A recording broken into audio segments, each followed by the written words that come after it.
राष्ट्रपति द्रौपदी मुर्मू ने जैसलमेर में देश के पहले स्वदेशी हल्के लड़ाकू हेलीकॉप्टर प्रचंड में भरी उड़ान। कॉकपिट से देश के नाम संदेश में हेलीकॉप्टर को बताया आत्मनिर्भरता का प्रतीक। विधानसभा के बजट सत्र के 8वें दिन आज भी जारी रहेगी अनुदान मांगों पर चर्चा। प्रश्नकाल में लोकहित और विकास के सवालों पर मंत्री घिरे, सदस्यों ने किया जवाब तलब। कड़ी सुरक्षा के बीच निकाय चुनाव की मतगणना जारी। अलग अलग टेबल पे हो रही 48 नगर निकायों की गिनती। कुछ स्थानों पर पार्षद चुनाव के नतीजे घोषित। और राष्ट्रीय कुश्ती प्रतियोगिता में भाग लेने के लिए झारखंड की फ्री स्टाइल कुश्ती टीम सेलन रवाना। T20 सुपर 8 में भारत ने जिम्बाब्वे को 72 रनों से दी शिकस्त।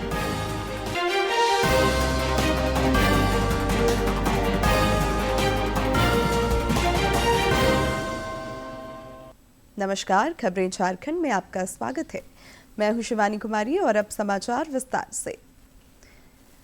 राष्ट्रपति द्रौपदी मुर्मू ने आज राजस्थान के जैसलमेर में भारत के पहले हल्के लड़ाकू हेलीकॉप्टर प्रचंड में उड़ान भरी। मौके पर राष्ट्रपति ने हेलीकॉप्टर के कॉकपिट से देश के नाम संदेश दिया और हेलीकॉप्टर को देश की आत्मनिर्भरता का प्रतीक बताया।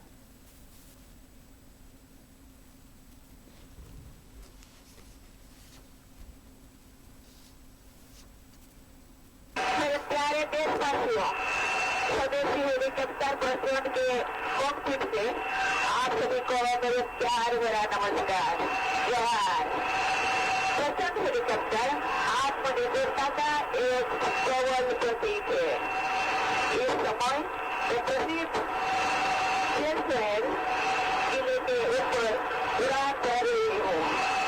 मुझे देश के वीर सैनिकों को अत्यंत गर्व के साथ बहुत बहुत धन्यवाद देते हुए प्रशंसा करते हैं।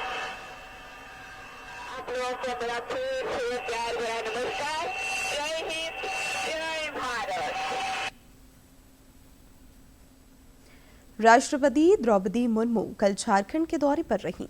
इस दौरान उन्होंने जमशेदपुर के बारीडीह स्थित मणिपाल टाटा मेडिकल कॉलेज में आयोजित कार्यक्रम में हिस्सा लिया। इस मौके पर राष्ट्रपति ने विद्यार्थियों से संवाद किया और उन्हें देश के समग्र विकास में योगदान के लिए प्रेरित किया।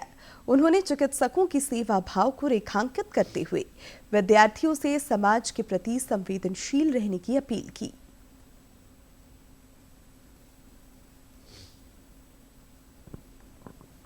डॉक्टर किसके लिए बना जाता है? रोगियों के लिए। कभी कभी सीरियस पेशेंट आते हैं, कभी कभी रात के आधे रात को आ जाते हैं। कभी कभी आप यहाँ से थका हारा कोई हॉस्पिटल से थका हारा गए होंगे, आप सोच रहे होंगे मैं थोड़ा खाना खाऊं, 2 मिनट रेस्ट लूँ। उस टाइम आपका हॉस्पिटल से टेलीफोन आ जाएगा, आप ज़रूर आ जाइए, आपके बिना ये नहीं हो सकता, नहीं तो ये ज़िंदगी खतरे में है, आपको छोड़ना पड़ेगा। रात में काम ख़त्म करने के बाद आप सोए होंगे तो चलिए दिन भर बहुत पेशेंट को देखा थोड़ा, लेकिन रात को अंधेरे में एक टेलीफोन आ जाए, आपको आना पड़ेगा, आपके बिना नहीं हो।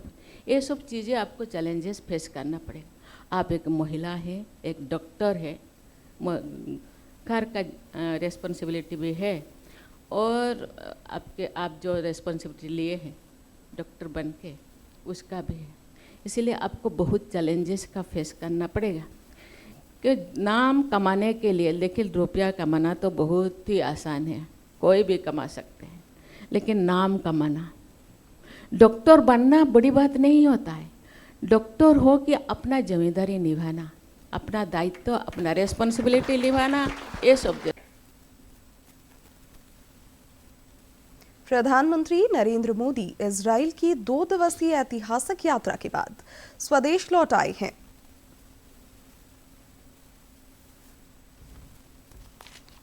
प्रधानमंत्री नरेंद्र मोदी इजराइल की 2 दिवसीय राजकीय यात्रा पूरी कर कल रात स्वदेश लौटे हैं। 9 साल बाद प्रधानमंत्री मोदी का ये दूसरा इजराइल दौरा था। इस दौरान भारत और इजराइल ने अपने संबंधों को विशेष रणनीतिक साझेदारी का दर्जा दिया। यात्रा के दौरान नवाचार, आर्टिफिशियल इंटेलिजेंस, क्वांटम कंप्यूटिंग, विनिर्माण, सांस्कृतिक आदान प्रदान, कूटनीति और सुरक्षा समेत विभिन्न क्षेत्रों में 27 समझौतों और MOUs पर हस्ताक्षर किए गए।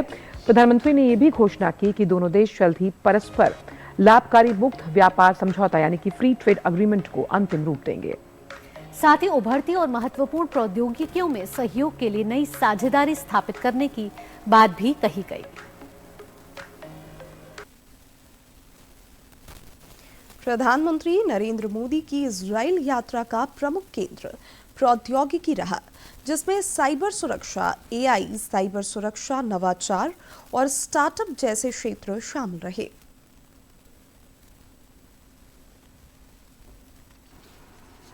प्रधानमंत्री नरेंद्र मोदी की इजराइल यात्रा के दौरान दोनों देशों ने संबंधों को एक विशेष रणनीतिक साझेदारी के स्तर तक आगे बढ़ाया और पारस्परिक रूप से लाभकारी मुक्त व्यापार समझौते को जल्द ही अंतिम रूप देने पर सहमति व्यक्त की है। प्रधानमंत्री नरेंद्र मोदी ने गाजा शांति पहल का जोरदार समर्थन करते हुए कहा कि मानवता को कभी संघर्ष का शिकार नहीं बनना चाहिए। दोनों पक्षों ने दीर्घकालिक साझेदारी को विशेष रणनीतिक साझेदारी का दर्जा देने का ऐतिहासिक निर्णय लिया है। प्रधानमंत्री मोदी और उनके इजरायली समकक्ष बेंजामिन नेतन्याहू के बीच हुई वार्ता के बाद दोनों पक्षों ने व्यापार, कृषि, ऊर्जा, साइबर स्पेस और डिजिटल भुगतान के क्षेत्रों में सहयोग बढ़ाने के लिए कई समझौतों पर हस्ताक्षर किए। टेक्नोलॉजी हमारी भावी साझेदारी का केंद्र है।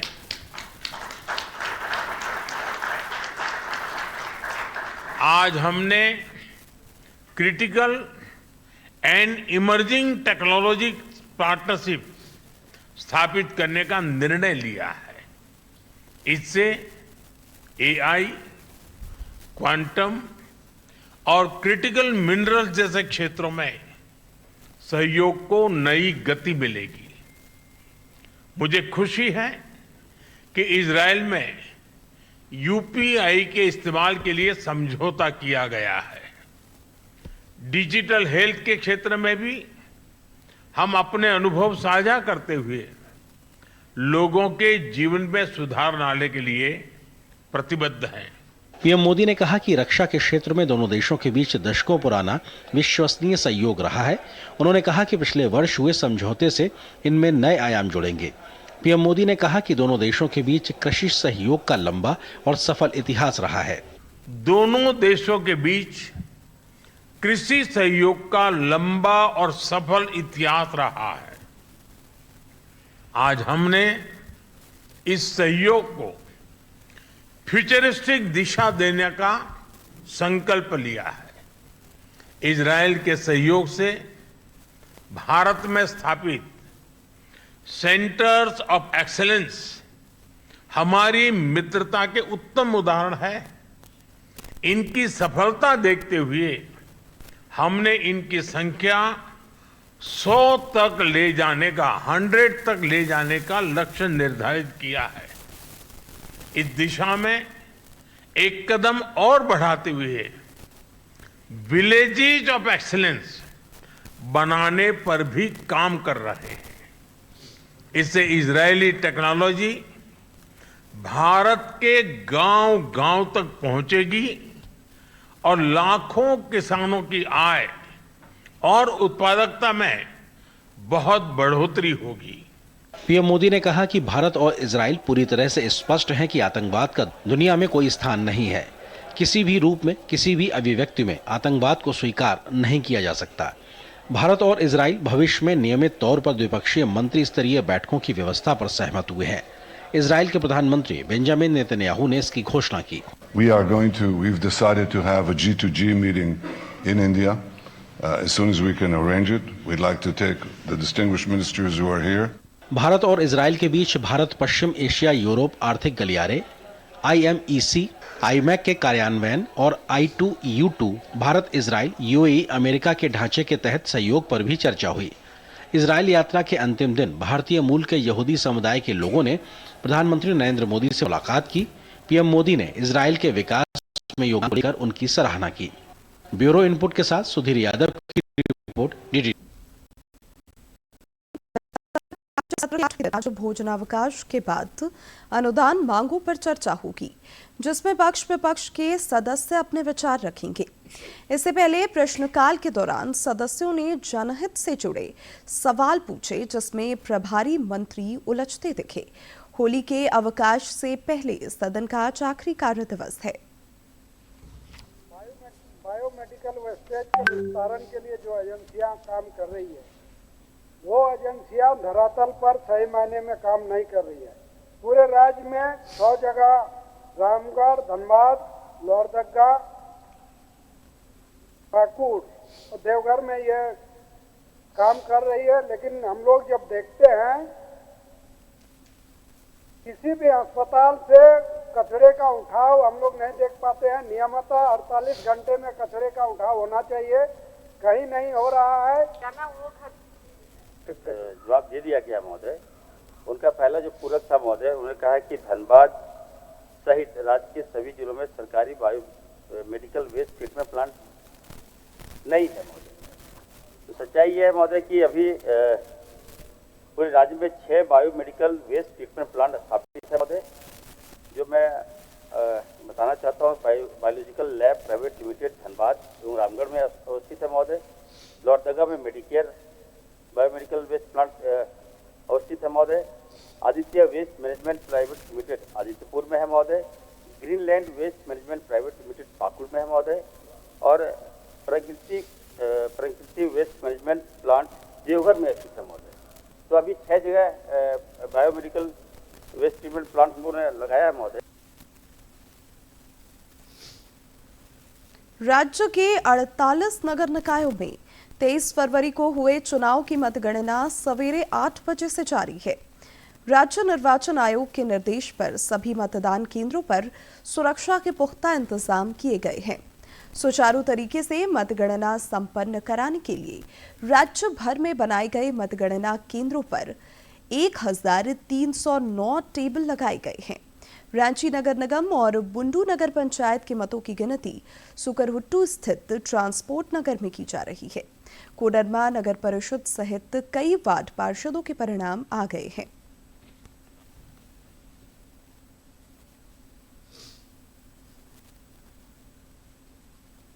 गुमला नगर परिषद चुनाव के मतों की गिनती कार्तिक उरांव महाविद्यालय परिसर में की जा रही है। यहां अध्यक्ष और वार्ड पार्षद पद के प्रत्याशियों के मतों की गिनती 22 टेबलों पर हो रही है। अध्यक्ष पद के लिए 9 और वार्ड पार्षद पद के लिए 112 अभ्यर्थियों की किस्मत इस मतगणना के साथ लोगों के सामने मतपेटियों से बाहर निकलकर घोषित हो जाएंगे।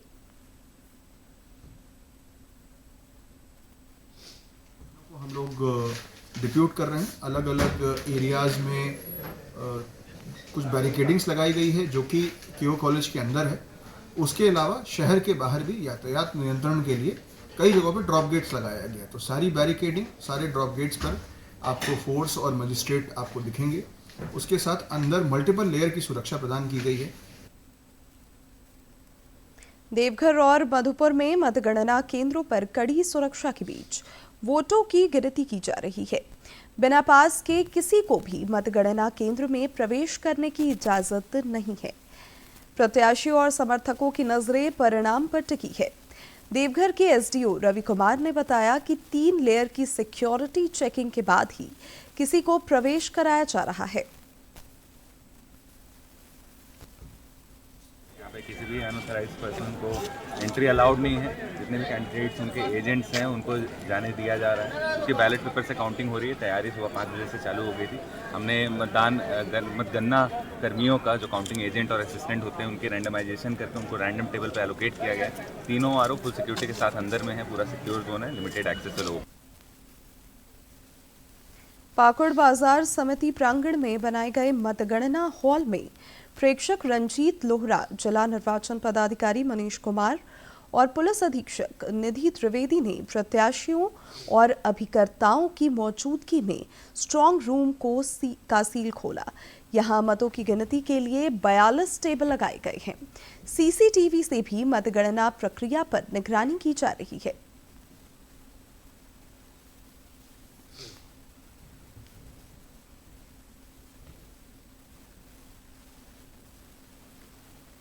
साहिबगंज जिले के तीनों नगर निकायों साहिबगंज नगर परिषद, राजमहल और बरहरवा नगर पंचायत की मतगणना राजकीय पॉलिटेक्निक कॉलेज में हो रही है।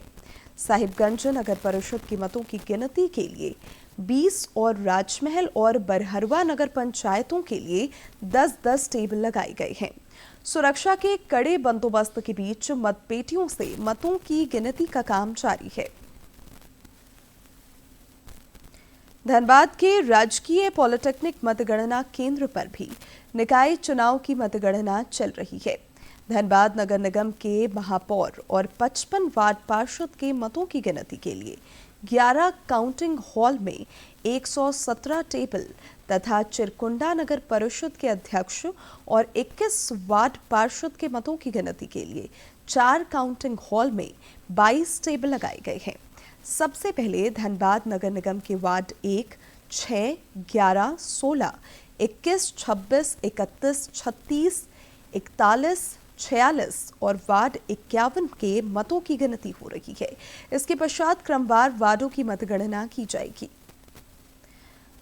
वहीं बोकारो जिले के चास नगर निगम और फुसरो नगर परिषद की मतगणना चास कृषि बाजार समिति परिसर में की जा रही है।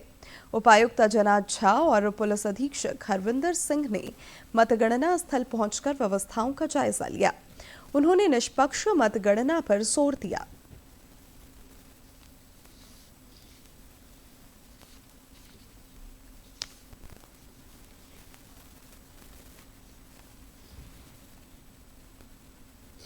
मुझे इसमें बहुत उत्साह था।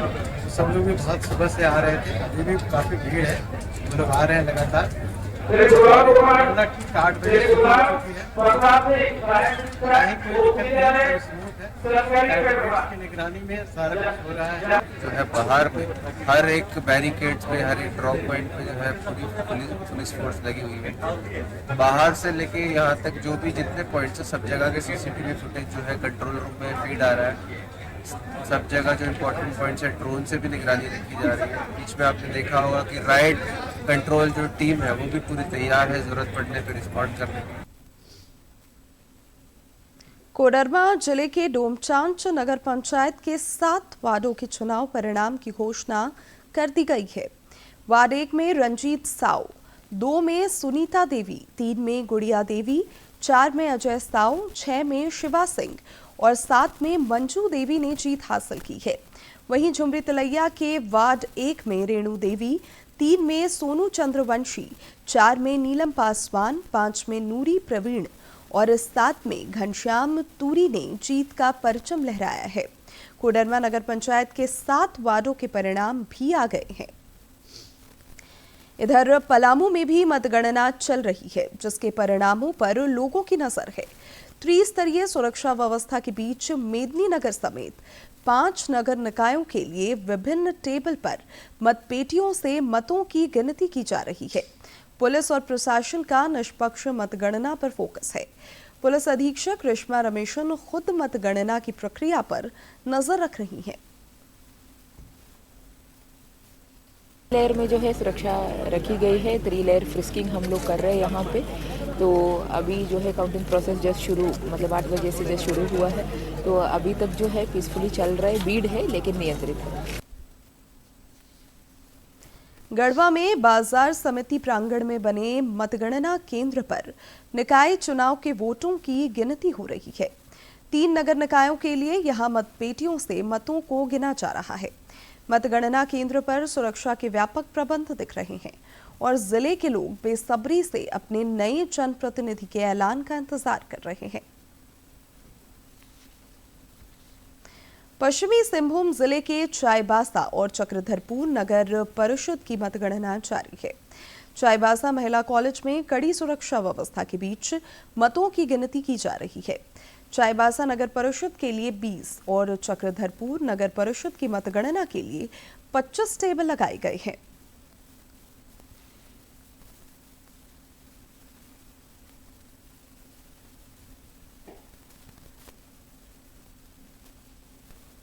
समाज सेवा और जन कल्याण के क्षेत्र में कई कंपनियां CSR के तहत महती योगदान दे रही हैं।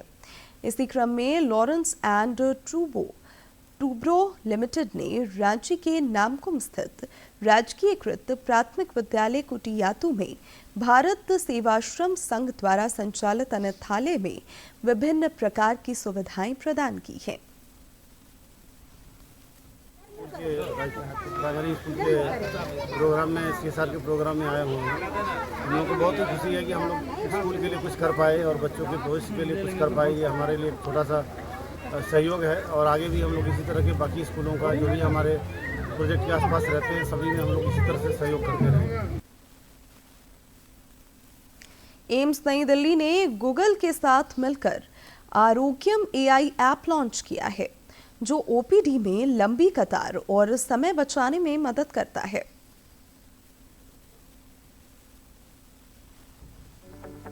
अगर एम्स नई दिल्ली के OPD में आपको दिखाना हो तो आप क्या कहेंगे? आप कहेंगे वहां लंबी भीड़ होगी, OPD में डॉक्टर से दिखाने में काफी समय लगेगा। आने वाले दिनों में ऐसा नहीं होगा। OPD में मरीजों को लगने वाले समय को कम करेगा आरोग्यम AI ऐप। एम्स नई दिल्ली ने गूगल के साथ मिलकर आरोग्यम नाम का ऐप बनाया है, जो डॉक्टर के पास जाने से पहले मरीज से कई सवाल पूछता है, जिसका जवाब डॉक्टर के पास जाता है। AI आधारित आरोग्यम ऐप OPD में लगने वाली भीड़ और समय को कम करने में अहम भूमिका निभा रहा है।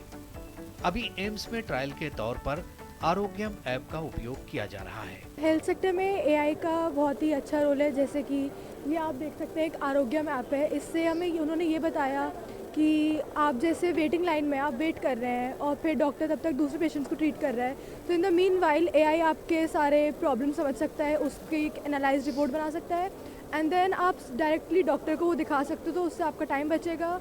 वहीं एम्स ने गूगल के साथ मिलकर AI आधारित त्वचा से जुड़ी बीमारियों की पहचान के लिए AI आधारित मोबाइल एप्लीकेशन विकसित किया है, जो त्वचा से जुड़ी समस्याओं का आकलन करेगा।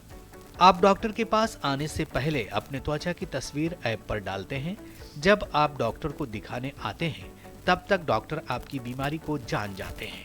खास तौर पर इसे ग्रामीण इलाकों के लिए विकसित किया गया है।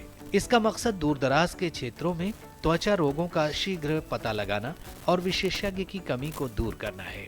आने वाले दिनों में इसे आशा कार्यकर्ताओं को दिया जाएगा, ताकि ग्रामीण इलाकों में इसका उपयोग किया जा सके।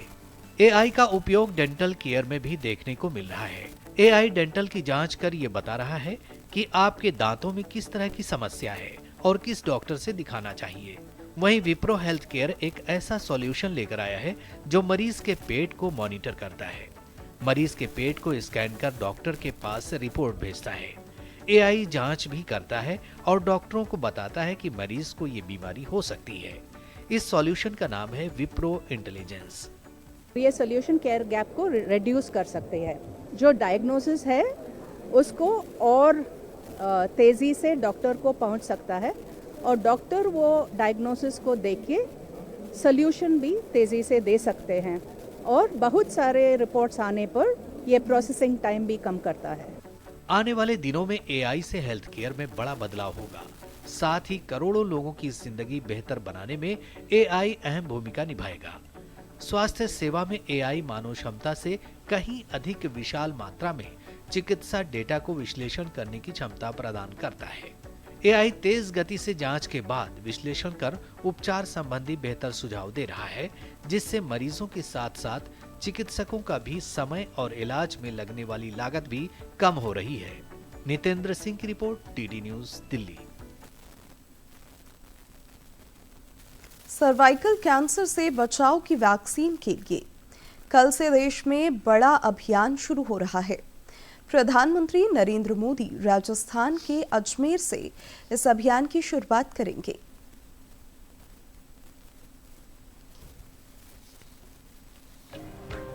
महिलाओं के स्वास्थ्य सुरक्षा को नई मजबूती देने की दिशा में केंद्र सरकार ने एक ऐतिहासिक पहल की है। देश भर में जल्द ही 14 वर्ष की किशोरियों के लिए मुफ्त ह्यूमन पैपिलोमा वायरस यानी HPV टीकाकरण अभियान शुरू किया जाएगा। इस महत्वाकांक्षी कार्यक्रम का उद्देश्य सर्वाइकल कैंसर जैसी गंभीर और जानलेवा बीमारी की रोकथाम करना है। स्वास्थ्य मंत्रालय के अनुसार यह राष्ट्रव्यापी टीकाकरण अभियान पूरी तरह से स्वैच्छिक होगा और सभी सरकारी स्वास्थ्य केंद्रों पर निःशुल्क उपलब्ध कराया जाएगा। खास बात यह है कि हर वैक्सीनेशन सेंटर पर प्रशिक्षित चिकित्सा कर्मियों की निगरानी में टीका लगाया जाएगा। विशेषज्ञों के मुताबिक ह्यूमन पैपिलोमा वायरस एक सामान्य लेकिन संभावित रूप से खतरनाक वायरस है जो आमतौर पर स्किन टू स्किन संपर्क से फैलता है। लंबे समय तक शरीर में बने रहने पर यह वायरस सर्वाइकल कैंसर का कारण बन जाता है। भारत में सर्वाइकल कैंसर महिलाओं में दूसरा सबसे आम कैंसर है। हर वर्ष लगभग 70 से 80 हजार महिलाओं की मौत सर्वाइकल कैंसर से हो जाती है। ऐसे में यह टीकाकरण अभियान लाखों जिंदगियों को बचाने की दिशा में निर्णायक साबित हो सकता है। टीकाकरण देश भर के आयुष्मान आरोग्य मंदिर, सामुदायिक स्वास्थ्य केंद्र, जिला अस्पताल और सरकारी मेडिकल कॉलेजों में उपलब्ध होगा। सभी सत्र प्रशिक्षित स्वास्थ्य कर्मियों की देखरेख में आयोजित किए जाएंगे। विशेषज्ञों का कहना है कि 14 वर्ष की आयु में टीकाकरण इसीलिए महत्वपूर्ण है क्योंकि इस उम्र में वैक्सीन वायरस के संपर्क से पहले दी जा सकती है, जिससे शरीर में मजबूत और लंबे समय तक रहने वाली प्रतिरक्षा विकसित होती है। टीके की एक खुराक दी जाएगी। ये टीका पूरी तरह सुरक्षित है। HPV टीकाकरण कार्यक्रम लागू होने के साथ ही भारत उन 160 देशों की सूची में शामिल हो जाएगा जिन्होंने इसे अपने राष्ट्रीय कार्यक्रम में शामिल किया है। वर्ष 2006 से अब तक दुनिया भर में 50 करोड़ से अधिक खुराकें दी जा चुकी हैं और शोध के अनुसार ये वैक्सीन 93 से 100% तक प्रभावी पाई गई है।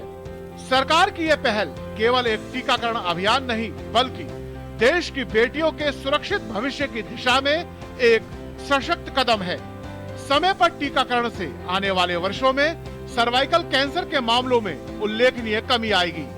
यह अभियान न केवल सर्वाइकल कैंसर के प्रति जागरूकता बढ़ाएगा बल्कि स्वस्थ नारी सशक्त परिवार के साथ महिलाओं के स्वास्थ्य सशक्तिकरण की दिशा में एक नया अध्याय भी लिखेगा। दिल्ली से डीडी न्यूज के लिए नितेंद्र सिंह की रिपोर्ट।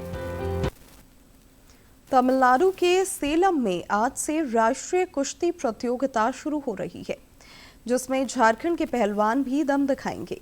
विभिन्न वर्गों में झारखंड के पहलवान इस प्रतियोगिता में हिस्सा लेने वाले हैं। ग्रीको रोमन के बाद कल इस प्रतियोगिता में हिस्सा लेने के लिए अंडर 15 फ्री स्टाइल कुश्ती टीम सेलम के लिए रवाना हुई। इस टीम में कुल 22 सदस्य शामिल हैं। ICC T20 क्रिकेट विश्व कप के सुपर 8 मुकाबले में कल भारत ने जिम्बाब्वे को 72 रन से हरा दिया। इस जीत के साथ भारत ने सेमीफाइनल में पहुंचने की उम्मीद बरकरार रखी है।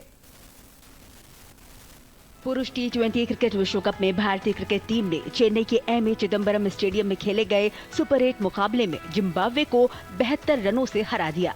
इस जीत के साथ ही भारत ने सेमीफाइनल में पहुंचने की अपनी उम्मीदों को जिंदा रखा है। सुपर 8 ग्रुप 1 के पहले मैच में दक्षिण अफ्रीका से हार के बाद ये मुकाबला भारत के लिए करो या मरो जैसा था। पहले बल्लेबाजी करते हुए भारत ने अभिषेक शर्मा और हार्दिक पांड्या के अर्धशतकों की बदौलत 4 विकेट पर 256 रन बनाए। ये T20 विश्व कप में टीम इंडिया का अब तक का सबसे बड़ा स्कोर भी है। इतना ही नहीं, अभिषेक ने शानदार अर्धशतक जमाया, जबकि कप्तान सूर्य कुमार यादव ने अंतर्राष्ट्रीय क्रिकेट में अपने 4000 रन भी पूरे किए। अब भाई साहब जैसे सोचा था वैसे ही हुआ। बस 3 मैच दूर हैं हम अपने वर्ल्ड कप की ट्रॉफी उठाने से। आप भी आते वहां पर बारबाडोस में जब ट्रॉफी उठाई थी तो आपको लग रहा है अहमदाबाद में 8 तारीख को। और अब अंत में मुख्य समाचार एक बार फिर।